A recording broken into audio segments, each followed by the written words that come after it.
Hi, my name is Ted Mackel. I'm your real estate professional. Today we're going to talk about issues sellers face when selling their home in the City of Los Angeles. The City of Los Angeles Department of Building and Safety and the City of Los Angeles Department of Water and Power require that a seller provides an owner declaration regarding retrofit items on their home. The Los Angeles Department of Water and Power requires a certificate of compliance. This basically states that your shower heads and your toilets are low flow capacity. These two forms are really not interconnected. There's one part that overlaps, but this form can be executed separately from these retrofit items.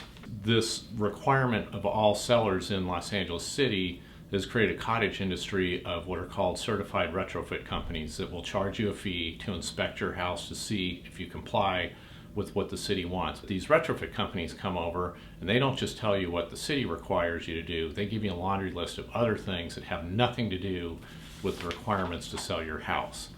While it's a good idea to know about those items that need to be updated for safety concerns, it's not required. Those items that are not required in the sale of your house shouldn't stop your ability to issue a report to a buyer that your house complies with what the city wants. However, these retrofit companies use their reports to hold you hostage to do things you don't necessarily have to do for the city. So that's where I step in. I can help guide you through this process of dealing with, this is the residential property report owner declaration, and we go through this so we get this properly filled out. And one thing about both of these forms, there's nowhere in the City of Los Angeles that dictates that a home seller has to hire a retrofit company. They're only there for convenience. You can hire them if you're not handy or if you just want to get through the process, but you're going to need me around to make sure that they don't steer you into items that you're not required to update or retrofit. So what are these items?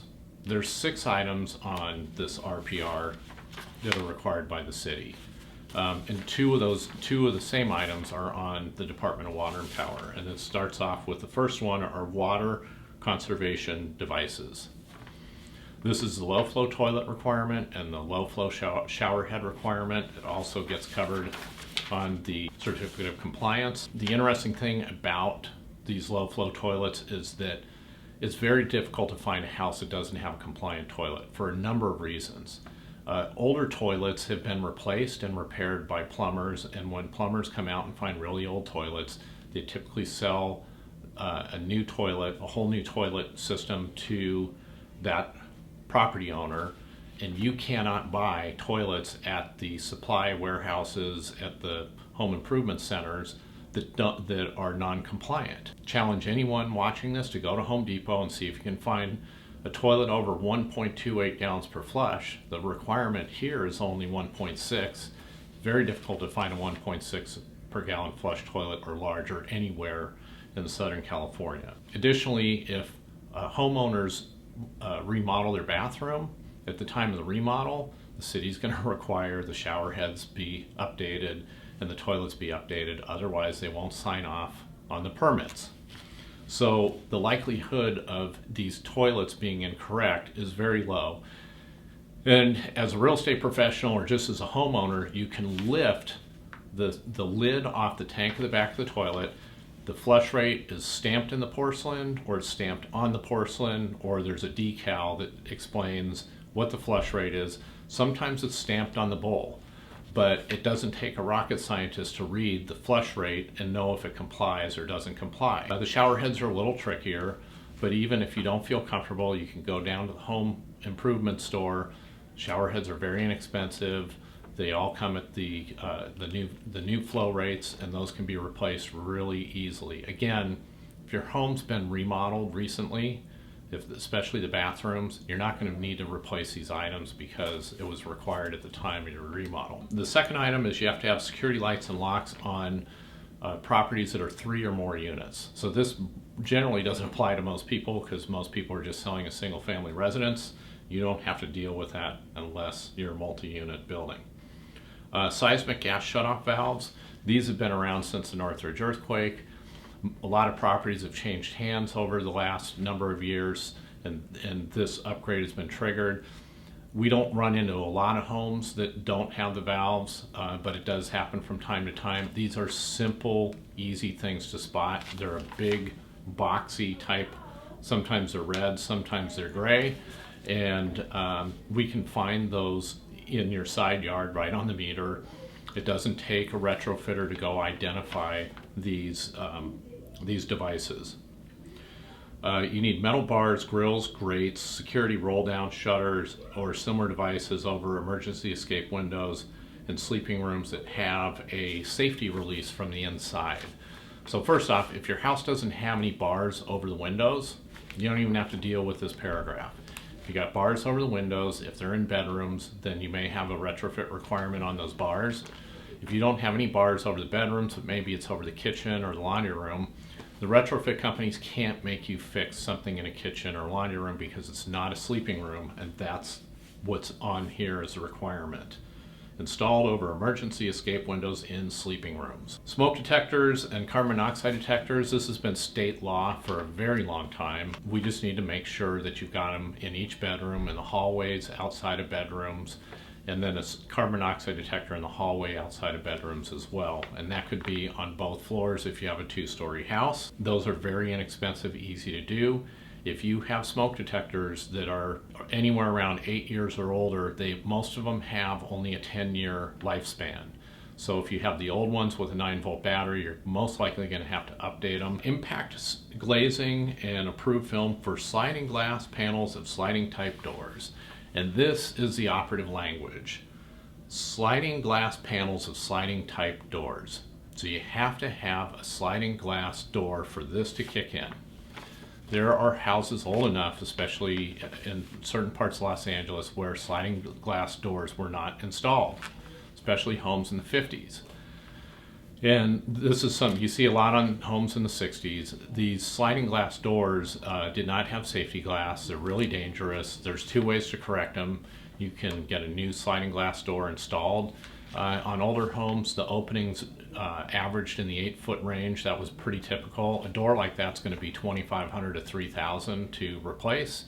Or you can have the film put on, the safety film, and the safety film runs in the neighborhood of maybe $300 or $400 for a big 8-foot opening like that. If you have French doors, or you have a regular door that opens and maybe there's some glass in it, the retrofit companies are really keen in trying to make you update those doors. You do not have to update those doors, because when you look here on what the Department of Building and Safety is requiring, it's requiring sliding glass doors, not regular doors. And then the last thing here is the certificate of compliance.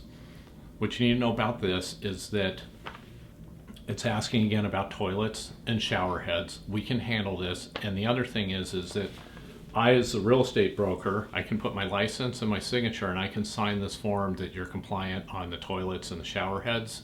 We're not going to fudge on it. We're going to make sure that's correct. A retrofit company can't hold this certificate hostage. This is what they like to do. They like to say, hey, if you don't do this, we're not going to sign the form. I don't need them to sign the form. I'm going to go over a retrofitting invoice really briefly here, just to give you an idea and on costs and what they did wrong and what they did right. Okay, I got this retrofitting invoice here, and I'm not going to show you the company, but this was a very much older home built in the early 50s, so it didn't have the gas shutoff valve because that family has been in the house for almost since the house was built. And that's typically where you'll find, and they had done no updates to the house in 60 some odd years. So that's the type of house you're going to see where the seismic valve has not been put on the gas meter. However, the toilet complied because, those things wear out and they get replaced. So we're going to go down this list of things they had here. It needed some smoke detectors and a carbon monoxide detector. Actually, there was a working carbon monoxide detector sitting on a desk. It wasn't installed, it was sitting and operating, it just needed to be put on the wall. So this company, and you couldn't miss it because there was barely any furniture in this house, they said that they were going to sell them a new carbon monoxide detector and charge them $65 to install it. These detectors only cost $20 at the home improvement store. It says that they're going to install 2 smoke alarms at $40 a piece. Those run $15 a piece if you buy the 3-packs at the home improvement store. Then on this house, because of its age, there was no sliding windows. There were 2 very large picture windows, about 6 feet by 6 feet each. They called these sliding glass windows. These panels didn't slide, they didn't open, they didn't close, they were just fixed pieces of glass and frame. But the retrofit company here was looking to make an extra buck off of a seller and a real estate agent who wasn't quite aware of the codes. And so they said that it's going to cost $225 per panel, so $450 to put the safety film on these panels. It's a good idea to put the safety film on? Yes. Is it required as part of the sale on the retrofitting requirements by the City of Los Angeles Building and Safety? No, it's not. So they shouldn't be doing this. They did quote to put the gas shutoff valve on for $305. That's pretty average, between $300 to $500. However, they want a $70 fee for the permit, which that's okay. They're going to have to go down and file that permit, and they have to recoup the cost for that permit. But they were saying that they would charge a $65 fee to come back and light all the pilot lights. And to me, they're putting on this new shutoff valve on the system. They're turning the gas off, turning it on. If they don't have 5 minutes to go light pilot lights, to me, it's just overcharging people that they don't need to do.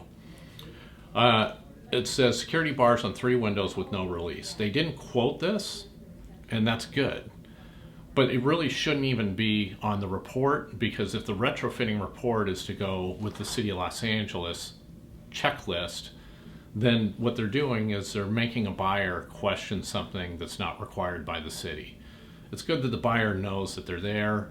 This is going to come up in the home inspection. This is going to come up in our agent visual inspections that they've got this on there. But here it really is something that just shouldn't be on there. So what we've had happen in the past, and not with this company, is that we've had retrofitters decide that they're not going to sign the certificate of compliance over things like the earthquake shutoff valve. I had a property last year, and the retrofitter couldn't find the permit, or said they couldn't find the permit for the gas shutoff valve on a property. They refused to sign off on any of the reports until we paid them a $250 fee to pull a permit. Where they were in the wrong is, number one, the house had a major addition built onto the house when the code required those earthquake shutoff valves. The city does not final or give a certificate of occupancy without verifying that that shutoff valve is on the gas meter. So we had to go pull the certificate of occupancy from the city building site and show that to the retrofit company to get them to calm down and do their job. But we shouldn't have had to do that anyway, because the city only requires that the valve is there. There's nowhere in the paperwork requiring that a retrofit company come in, check that it's there, and check that it's permitted. The issue of the permit will be between the buyer and the sellers, and how comfortable the buyer is accepting a non-permitted gas shutoff valve. But it's not for a retrofit company to interject themselves in, hold an escrow and paperwork hostage, create tension between a buyer and seller because they want to make an extra $250. So again, this is why it's really important to get someone like me in there to help you with your house in the City of Los Angeles. What I do offer everybody, anyone who's watching this, if you consider selling your home, call me, I'll come over, we'll walk through your property, we'll go through the list on the owner's declaration and on the certificate of compliance. We'll check your toilets, we'll check your shower heads, we'll look at smoke detectors, all of those items, make sure that you're in compliance. If you're not in compliance on those items, then you can either get a handyman. If you know how to do it yourself, you can do it yourself. You can hire a contractor to come in. We can get your house ready for sale. Also bring a valuation on what your house is worth, come up with a marketing plan, and help you achieve your goals. Thank you for watching. I know these things are long and it's technical, but it's really important to understand how these go together so you don't get caught in a trap of having to do things that you're not required to do.